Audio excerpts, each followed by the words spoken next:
Hello friends, बहुत बहुत स्वागत है आपका mysurgery.com के इस चैनल पे और मैं हूं आपका दोस्त सौरभ शुक्ला। दोस्तों, आज हम लोगों को जो इंटरव्यू क्वेश्चन देखना है वो है what is call back method या कॉल बैक फंक्शन। तो कॉल बैक फंक्शन बेसिकली होता क्या है? तो कॉल बैक फंक्शन एक नॉर्मल फंक्शन की ही तरह होता है जिसको हम एज एन आर्ग्यूमेंट किसी दूसरे फंक्शन में कर देते हैं पास, और ये दूसरा फंक्शन जरूरत पड़ने पर हमारे फंक्शन को करता है कॉल। इसलिए ये फंक्शन जो हमारा फंक्शन है उसको हम बोलते हैं कॉल बैक फंक्शन। आइए अब इसको थोड़ा डिटेल में समझते हैं कि कॉल बैक फंक्शन क्या होता है। थोड़ा डायग्राम से समझते हैं, फिर कोडिंग से भी समझेंगे। तो आप देख सकते हैं यहां स्क्रीन पे, यहां पर मैं बना रहा हूं, सपोज करिए एक फंक्शन है हमारे पास, कोई एक फंक्शन है void a, ये हमारा एक फंक्शन है और इसके अंदर हमने कुछ कोडिंग करके रखी हुई है। अभी मैं ये कोड लिख के भी बताऊंगा आपको। अब ये जो कोड है ना, ये पूरा का पूरा फंक्शन हम चाहते हैं कि हम एज एन आर्ग्यूमेंट पास कर दें किसी दूसरे फंक्शन को कॉल करते हैं। जैसे मैंने एक b नाम का फंक्शन है उसको कॉल किया और ये पूरा का पूरा आर्ग्यूमेंट इस फंक्शन में एज एन आर्ग्यूमेंट पास कर दिया, यानी पूरा का पूरा कोड हम लोग पास कर दे रहे हैं बी फंक्शन में। अब बी फंक्शन की कुछ कोडिंग होगी, जहां पर भी बी फंक्शन की कोडिंग लिखी होगी वो इस आर्ग्यूमेंट को रिसीव कर रहा होगा इस जगह पर, और इसके अंदर हमने कोडिंग लिखी होगी और एक खास सिचुएशन के आने पर ये इस ए फंक्शन को कर देगा कॉल। यानी बी फंक्शन जिसको कॉल करने वाला है वो उसे पहले से नहीं मालूम है, जो उसे आर्ग्यूमेंट के रूप में मिलेगा वो उसको कॉल कर लेगा। सोच के देखिए, बी फंक्शन कितना कमाल का फंक्शन है।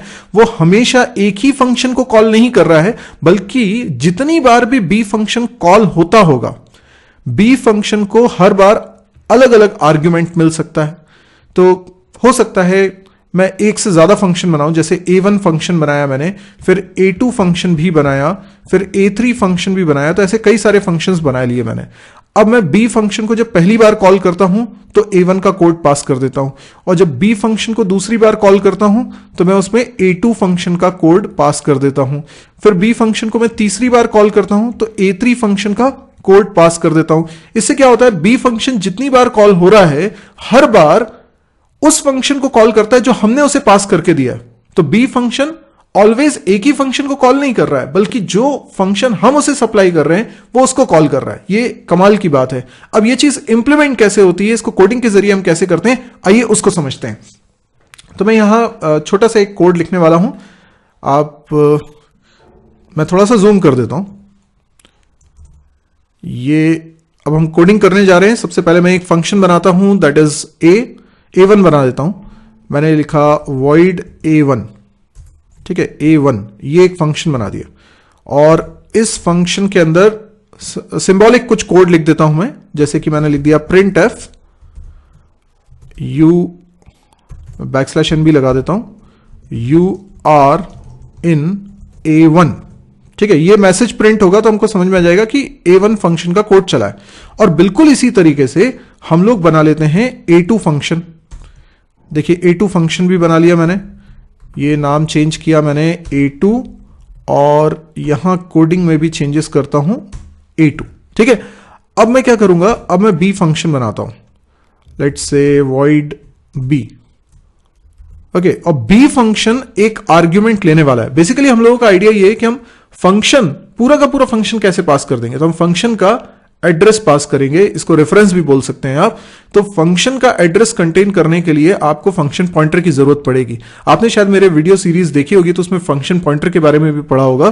तो फंक्शन पॉइंटर कैसे बनाया जाता है, देखिए मैं बना रहा हूं। सबसे पहले फंक्शन का रिटर्न टाइप, तो ये जो पॉइंटर है जो बी फंक्शन के अंदर आर्ग्यूमेंट में मैं बनाने वाला हूं, ये पॉइंटर फंक्शन को पॉइंट करने वाला है, ठीक है, लेकिन उस फंक्शन को पॉइंट करेगा जिसका रिटर्न टाइप void होगा। अब देखिए यहां पर मैंने मान लीजिए एक पॉइंटर बनाया $p। अभी p क्या है, एक पॉइंटर वेरिएबल है, पर मैं कह रहा हूं कि ये फंक्शन पॉइंटर है। तो फंक्शन पॉइंटर कैसे बनाते हैं, एक तो पॉइंटर के ऊपर आप पैरेंथेसिस लगाते हैं, ये एस्ट्रिक भी पैरेंथेसिस के अंदर आएगा, और उसके बाद आप यहां पर पैरेंथेसिस लगा रहे हैं, ठीक है। अब जरा इस सिंटेक्स को एक बार समझ लीजिए, इससे समझ में आ रहा है p एक पॉइंटर वेरिएबल है जो कि एक फंक्शन को पॉइंट करेगा। कैसे पता चल रहा है, इसके आगे पैरेंथेसिस लगे ना, तो इससे पता चल रहा है कि ये एक फंक्शन को पॉइंट करने वाला पॉइंटर है, और जिस फंक्शन को ये पॉइंट करेगा वो फंक्शन कोई आर्ग्यूमेंट नहीं ले रहा है, ये भी हमें यहां से पता चल रहा है क्योंकि यहां पैरेंथेसिस खाली है। इसका मतलब है ये p पॉइंटर ऐसे फंक्शन को पॉइंट करेगा जो कोई आर्गुमेंट नहीं लेता है। और इस वॉइड से ये पता चल रहा है कि p पॉइंटर उस फंक्शन को पॉइंट करेगा जिसका रिटर्न टाइप वॉइड है। अब आप देखिए a1 a2 फंक्शन का रिटर्न टाइप क्या है, वॉइड है, इसलिए p पॉइंटर a1 या a2 का एड्रेस कंटेन कर सकता है क्योंकि दोनों शर्तें ये पूरी कर रहे हैं। ये एक तो रिटर्न टाइप फंक्शंस के वॉइड हैं और कोई आर्ग्यूमेंट भी पास नहीं हो रहा है, तो p पॉइंटर में हम इनका एड्रेस रख सकते हैं। ओके, अभी इसके अंदर हम कोडिंग लिखते हैं। कोडिंग में हम सिंपली क्या करते हैं, हम कॉल करना चाहते हैं। अब किस फंक्शन को हम कॉल करना चाह रहे हैं, बेसिकली हम लोग कॉल करना चाह रहे हैं, तो हम लोग यहां पर कॉल करना चाहते हैं उस फंक्शन को जिसको p पॉइंट कर रहा है। तो उसका तरीका बहुत सिंपल है, सिंपली ये पैरेंथेसिस के अंदर हमने लिखा स्टार p और उसके बाद पैरेंथेसिस लगा के सेमीकोलन लगा दिया, सिंपल। यानी पॉइंटर के द्वारा हमने उस फंक्शन को कॉल कर लिया जिसको ये पॉइंटर पॉइंट कर रहा है। अब कमाल की बात यह है कि b फंक्शन को मैं मेन से कॉल करने वाला हूं। देखिए मैं मेन फंक्शन भी बना रहा हूं। मेन फंक्शन के अंदर मैं b फंक्शन को पहले तो कॉल करने वाला हूं। b फंक्शन को जब मैंने कॉल किया तो उसमें पास करूंगा एड्रेस किसका, a1 का। तो पहले मैं एड्रेस पास कर रहा हूं a1 का, तो ये मैंने लिखा एड्रेस ऑफ a1। ओके, और इसी प्रकार से मैं b फंक्शन को दोबारा कॉल करता हूं और अब पास कर देता हूं एड्रेस ऑफ a2। ठीक है, यह हमारा प्रोग्राम बनके तैयार हो चुका है। लास्ट में गेट शेष लिख देता हूं और अब इसको रन करके भी आपको बताता हूं। ये देखिए मैं इसको रन कर रहा हूं, देखें अगर कोई एरर नहीं आती तो हमारा प्रोग्राम चल जाएगा। Yes, you are in a1, you are in a2। तो पहले a1 वाला फंक्शन कॉल हो गया, फिर a2 वाला फंक्शन कॉल हो गया है, ये बिल्कुल क्लियर है। यहां पर आप कोड को एक बार और अच्छी तरीके से देख लीजिए। इस कोड में हमने क्या किया, a1 a2 दो फंक्शंस बनाए, एक b फंक्शन बनाया। b फंक्शन में हमने फॉर्मल आर्ग्यूमेंट में एक पॉइंटर वेरिएबल बनाया जो कि फंक्शन को पॉइंट करेगा। जब मेन फंक्शन से हमने b फंक्शन को कॉल किया, दो बार कॉल किया है, तो पहली बार कॉल करते वक्त मैंने a1 फंक्शन का एड्रेस पास किया और दूसरी बार कॉल करते वक्त मैंने a2 फंक्शन का एड्रेस पास किया हुआ है। तो आप देख सकते हैं कि b फंक्शन हमेशा a1 को ही कॉल नहीं कर रहा है या a2 को ही कॉल नहीं कर रहा है, जो फंक्शन का एड्रेस हम उसे पास करेंगे ये उसको कॉल करेगा। तो है ना ये कमाल का कॉन्सेप्ट। तो ये जो a1 और a2 फंक्शन है ये कॉल बैक फंक्शंस कहलाते हैं।